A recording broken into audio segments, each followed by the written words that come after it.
Good evening, students. Last time we discussed exercise 3.1, question number 7. All the question we do, okay. And next exercise we start. So, new topic is law of exponent. मतलब exponent का जो rule है जिसके base पर next exercise depend करती है, वो rule को हम डिस्कस करते हैं। तो हमारे पास यहाँ पे बहुत सारे रूल है, अलग अलग रूल को हम देखते हैं कितने रूल है और किस तरीके से उनका यूज़ होता है। First rule is here x power m multiply x power n equal to x power m plus n. मतलब यहाँ पे अगर बेस सेम है और पावर अगर चेंजेस है और मल्टीप्लाई अगर हो रहा है तो पावर प्लस हो जाती है। फॉर एग्ज़ाम्पल अगर हम आपको दें तो जैसे 2 की पावर 6 है, मल्टीप्लाई हो रहा है 2 की पावर 8, तो यहाँ पर 2 की पावर 6 प्लस 8 हो जाएगा। क्यों? क्योंकि दोनों का बेस क्या है, सेम, और पावर क्या है, चेंजेस। तो मल्टीप्लाई जब होता है, बेस सेम होता है, पावर अलग अलग होती है, तो उन पावर को प्लस करते हैं। तो ये फर्स्ट रूल है। इसी तरीके से सेकंड वाले में क्या होगा, जब बेस आपका सेम है, पावर अलग अलग है और डिवाइड अगर हो रहा है तो पावर को माइनस करते हैं। मल्टीप्लाई में पावर प्लस होती है, सेकंड रूल में माइनस हो जाती है डिवाइड। जैसे कि वही क्वेश्चन ले लें, 2 की पावर 6 से डिवाइड हो रहा है 2 की पावर 8 है, तो यहाँ पर 2 की पावर 6 माइनस 8 हो जाएगा, तो 2 की पावर -2 हो जाएगी। ठीक है, तो इस तरीके से पावर माइनस में हो जाएगी। कब? जब बेस सेम है और पावर अलग अलग है। नेक्स्ट, अगर आपके पास थर्ड रूल जो है x की power m power n double power है, पावर के ऊपर पावर है, तो दोनों पावर का मल्टीप्लाई होगा। जैसे कि अगर हम एक क्वेश्चन ले लें 2 की पावर 3 और ऊपर 5, मतलब 2 क्यूब पावर 5, 2 क्यूब की पावर 5 है, तो 2 टाइम पावर है, तो उस पावर का आपस में मल्टीप्लाई हो जाएगा, तो 2 की पावर 15 हो जाएगी। तो इस तरीके से अगर आपके पास डबल पावर है तो दोनों पावर का मल्टीप्लाई हो जाता है। ये रूल हमारा एक्सपोनेंट का जो रूल है वो थर्ड नंबर का है। फोर्थ नंबर में x पावर 0 इक्वल टू 1, मतलब किसी भी नंबर की पावर अगर 0 है तो वो हो जाएगा 1, चाहे कितना भी बड़ा नंबर हो। अगर 13 है या कोई भी नंबर, उसकी पावर अगर 0, क्योंकि 0 लिखा जाएगा और अगर 1 होगा तो लिखा नहीं जाएगा, लेकिन अगर 0 है तो लिखा जाएगा, मतलब उसका आंसर ऑटोमेटिक क्या बन जाएगा, 1 बन जाएगा। ये आपका फोर्थ रूल है। अब हम फिफ्थ रूल देखते हैं। तो फिफ्थ रूल के अकॉर्डिंग हमारे पास x की पावर n मल्टीप्लाई y की पावर n। तो यहाँ पे अब क्या हो रहा है, अगर आप ध्यान से देखोगे तो बेस चेंज है लेकिन पावर क्या है, पावर सेम है। तो जब मल्टीप्लाई हो रहा है, बेस चेंज है, बेस अलग अलग है और पावर सेम है, तो उन दोनों को हम मल्टीप्लाई करके पावर को 1 टाइम लगा सकते हैं। इसके लिए हम ये कर सकते हैं कि जैसे 2 की पावर 3 है और 5 की पावर 3 है, तो हम इसको 2 × 5 कर सकते हैं, मतलब बेस का मल्टीप्लाई करके पावर को 1 टाइम लगा देंगे। तो ये रूल हमारा फॉलो होगा फिफ्थ वाले में। ठीक है, सिक्स वाले में सेम है, बेस अगर चेंज है, पावर अगर सेम है और डिवाइड अगर हो रहा है, तो डिवाइड हो रहा है तो या तो इस फॉर्म में लिखेंगे या फिर इस फॉर्म में, दोनों में से कोई भी फॉर्म हो। और ऐसा भी है तो ऊपर की पावर भी n है, नीचे की पावर भी n है, लेकिन दोनों अलग अलग नंबर है, तो उसको हम क्या करते हैं, पावर को 1 टाइम लगा सकते हैं। जैसे मान लीजिए कोई सवाल है 2 की पावर 5, 3 की पावर 5, तो हम उसको लिख सकते हैं 2/3 होल पावर इज़ 5। ओके, तो यहाँ पे क्या हुआ, जब बेस चेंज है और पावर सेम है तो उसको हम पावर को 1 टाइम लगा देंगे। ठीक है, तो ये हमारा रूल नंबर 6 था। रूल नंबर 7 जो हमारे पास है उसके अकॉर्डिंग क्या होगा, माइनस, अगर किसी भी नंबर की पावर माइनस में है, जैसे कि 2 की पावर -3 है, तो अगर हमें इस -3 को प्लस बनाना है तो इसको 1 के अपॉन में लेके प्लस बनेगा। 2 की पावर 3, 1/2 की पावर 3, क्योंकि 2 क्यूब हमने माइनस क्यूब लिखा है, मतलब माइनस की पावर 3 लगाई, तो यहाँ पे इसको प्लस बनाने के लिए 1/2 क्यूब लिखेंगे। ठीक है, तो ये माइनस की पावर को प्लस बनाने का तरीका है अगर विदाउट अपॉन में नहीं हो। अगर आपका सवाल इस तरीके से है कि अपॉन में रेशनल नंबर की फॉर्म में है और उसकी पावर माइनस है, तो इसको प्लस बनाने का तरीका है वो रेसिप्रोकल हो जाता है, b/a हो जाएगा। a/b है तो क्या हो जाएगा b/a। जैसे कि फॉर एग्जांपल 3/5 है, इसकी पावर 5 है, तो इस -5 को प्लस बनाने के लिए हम 5/3 लिखेंगे। मतलब कि अंदर का जो सवाल है a/b था तो उसको b/a लिखेंगे, तो ये हमारा हो जाएगा। तो ये 8 रूल हमने डिस्कस किए, इनका सभी का यूज़ हमारी 3.2 में होगा। देखते हैं फर्स्ट क्वेश्चन। तो first question is here 3.2। First question MCQ multiple choice question. इसका first question is 11/13 power is 0 equal to. अब यहाँ पे 11/13 की पावर 0 है, तो आप जानते हैं किसी भी नंबर या रेशनल नंबर की पावर अगर 0 है तो वो किसके इक्वल होगी। तो हमने एक रूल देखा था, पावर 0 होगी तो वो होगा 1। मतलब ऑप्शन डी इज करेक्ट। ठीक है बच्चों, तो आप इसका आंसर लिख लीजिएगा कि the option D is correct. Okay, तो ये आप कर लीजिएगा, ऑप्शन डी करेक्ट है, यहाँ पे वैल्यू 1 हो जाएगी।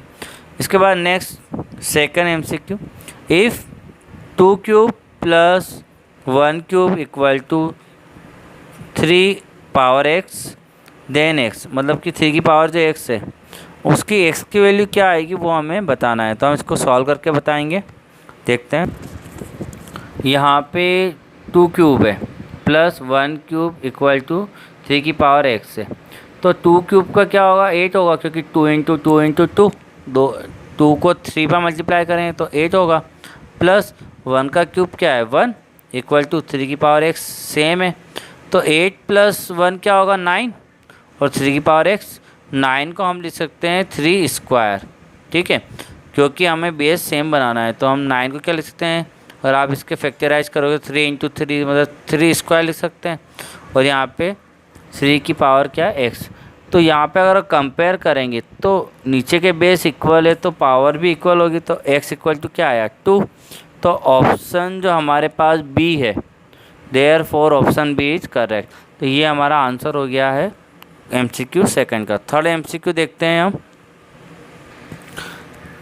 थर्ड क्वेश्चन है हमारा MCQ का, the simplified value of -3/4 power 4 multiply 125/27 upon 5/3 whole square multiply 9/16 each. तो इसको सॉल्व करने पर कौन सा ऑप्शन सही आएगा हम बताते हैं। तो इसको सॉल्व करके देखते हैं। तो यहाँ पे हमारा क्वेश्चन जो था -3/4 की power 4 multiply 125/27 upon 5/3 whole square multiply 9/16, इसको हम सॉल्व कर रहे हैं। तो एक बात होती है कि जब भी अपॉन के नंबरों को सॉल्व करने के लिए ऊपर ले जाया जाता है तो वो रेसिप्रोकल हो जाते हैं। मतलब ऊपर के जो नंबर है वो तो सेम रहेंगे, -3/4 की पावर 4 वो तो वही रहेगा, मल्टीप्लाई 125 की पावर 27 वो यही रहेगा, ऊपर के नंबर सेम है। लेकिन नीचे के जो रेशनल नंबर है, जो अपॉन में नंबर है, वो ऊपर जब जाएंगे सॉल्व तो उल्टे हो जाते हैं, मतलब रेसिप्रोकल हो जाएंगे। तो ये 5/3 होल स्क्वायर है तो क्या बनेगा 3/5 उल्टा हो जाएगा, 3/5 होल स्क्वायर मल्टीप्लाई 9/16 है। इसको सॉल्व करने के लिए ऊपर जाएगा तो उल्टा हो जाएगा 16/9। अब -3/4 को 4 टाइम लिखेंगे, 125/27 को हम 1 टाइम लिखेंगे, 3/5 को 2 टाइम लिखेंगे, मल्टीप्लाई 16/9 को 1 टाइम लिखेंगे। अब 3 से कट करेंगे तो यहाँ 27 है तो 3 1 जा 3, तो 3 9 जा 27, फिर 3 3 जा 9, 3 1 जा 3, फिर 3 1 जा 3, 3 1 जा 3, मतलब 3 बार 3 कट होंगे तो 27 पूरा कंप्लीट कट हो जाएगा। फिर 2 बार 4 कट होंगे तो 4 × 4 16 होता है तो 16 पूरा कंप्लीट कट हो जाएगा। 2 बार 3 कट होंगे तो 9 पूरा कंप्लीट कट हो जाएगा। अब 5 1 जा 5 तो 5 2 जा 10 और 5 5 जा 25, 25 टाइम, फिर 5 1 जा 5 तो 5 5 जा 25। तो ऊपर हमारे पास क्या बचा -1 -1 -1 -3, तो माइनस कितनी बार है, 4 टाइम है। तो इवन नंबर बार है तो प्लस में आंसर आएगा, है ना। तो ये 4 टाइम है तो प्लस में आया। अब 1 का मल्टीप्लाई 1 में करो तो 1 आता है, 1 का मल्टीप्लाई 1 में करो 1 आता है, 1 का मल्टीप्लाई 3 में करो तो 3 आएगा।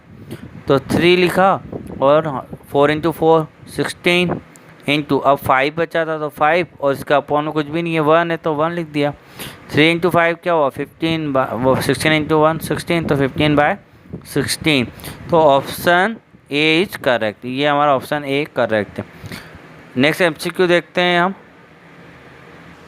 Fourth MCQ, if a upon B equal to -3/7 power is 9 divide -3/7 power is 8, if the value of a upon B cube is, मतलब यहाँ पे a अपॉन बी क्यूब की वैल्यू क्या आएगी वो हमें निकालना है।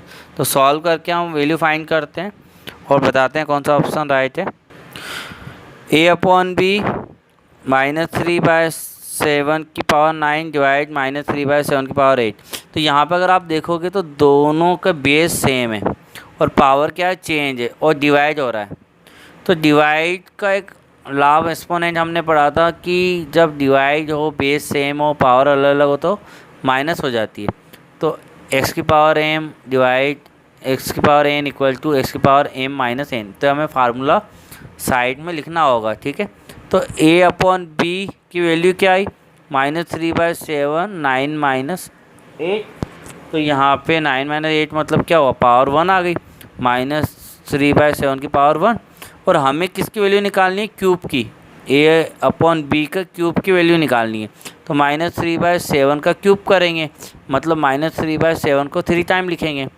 तो 3 टाइम लिखेंगे तो -3 बार है तो माइनस में आंसर, 3 इंटू 3 9, 9 इंटू 3 27, 7 का 3 टाइम इंटू करें तो 7 में 7 49, 49 में 7 का इंटू करेंगे तो 343। तो ये जो हमारा ऑप्शन है वो सी है। तो therefore option C is correct. Next question देखते हैं, question number second question, express the following in the single exponential form. तो यहाँ पे हमें सिंगल पावर की फॉर्म में लिखना है। यहाँ पे दोनों की पावर अलग अलग है तो एक पावर बनानी है। तो ये क्वेश्चन 2 क्वेश्चन उनमें से हम दोनों ही कर लेंगे। और थर्ड वाला जो क्वेश्चन है उसमें भी हमें सिंगल एक्सपोनेंशियल पावर बनानी है, लेकिन यहाँ पे डबल पावर के ऊपर पावर है। तो ये 2 क्वेश्चन है, उनमें से भी हम एक क्वेश्चन सॉल्व करेंगे। तो दोनों क्वेश्चन सेकंड और थर्ड हम क्वेश्चन सॉल्व करते हैं। तो फर्स्ट क्वेश्चन है 3/8 की पावर 8 डिवाइड 3/8 की पावर 2। तो यहाँ पे तो आप देखोगे तो बेस सेम है, पावर अलग अलग और डिवाइड है। तो हमने पहले भी बताया था कि जब डिवाइड हो और बेस सेम हो, पावर अलग अलग हो तो पावर माइनस में हो जाती है। तो 8 माइनस पावर क्या हो जाएगी, 2। तो 8 में से 2 गया तो 6, 3/8 की पावर क्या होगी, 6। तो ये हमारे आंसर आ गए। सेकंड क्वेश्चन भी सेम है, बिल्कुल सिमिलर है। यहाँ पे 8/5 की पावर 2 है डिवाइड 8/5 की पावर 8 है। डिवाइड वाला क्वेश्चन है, बेस सेम है, पावर अलग अलग है। तो वापस से वही पावर माइनस में हो जाएगी। तो यहाँ पे 2 - 8 लिखेंगे। तो 8 में से 2 गया तो माइनस के 6, क्योंकि ग्रेटर नंबर माइनस का है। लेकिन इसको प्लस बनाना है तो हम जानते हैं रेसिप्रोकल करेंगे। तो b अपॉन a मतलब 5/8 हो जाएगा। तो 5/8 की पावर प्लस में बन गई, तो प्लस में बनानी है हमें, ठीक है। तो ये हमारा आंसर हो गया। थर्ड वाला क्वेश्चन जो हमने पढ़ा था उसमें डबल पावर थी और उसकी भी सिंगल पावर बनानी थी। तो हम यहाँ पे देखते हैं कि जब डबल पावर होती है तो दोनों पावर का मल्टीप्लाई होता है, x की पावर m मल्टीप्लाई n, है ना। दोनों पावर का मल्टीप्लाई हो जाता है। तो यहाँ पे भी सिंगल पावर बनाने के लिए दोनों पावर का मल्टीप्लाई होगा। तो 2/3, 2 × 5, क्योंकि 2 भी पावर है और 5 भी पावर है। 2/3 की पावर क्या होगी, 10। तो ये आंसर हो गया। तो इसका सेकंड क्वेश्चन आपको होमवर्क में करना है। तो आज के लिए काफ़ी है बच्चों। नेक्स्ट क्वेश्चन को हम आने वाले वीडियो में डिस्कस करेंगे। Thank you very much.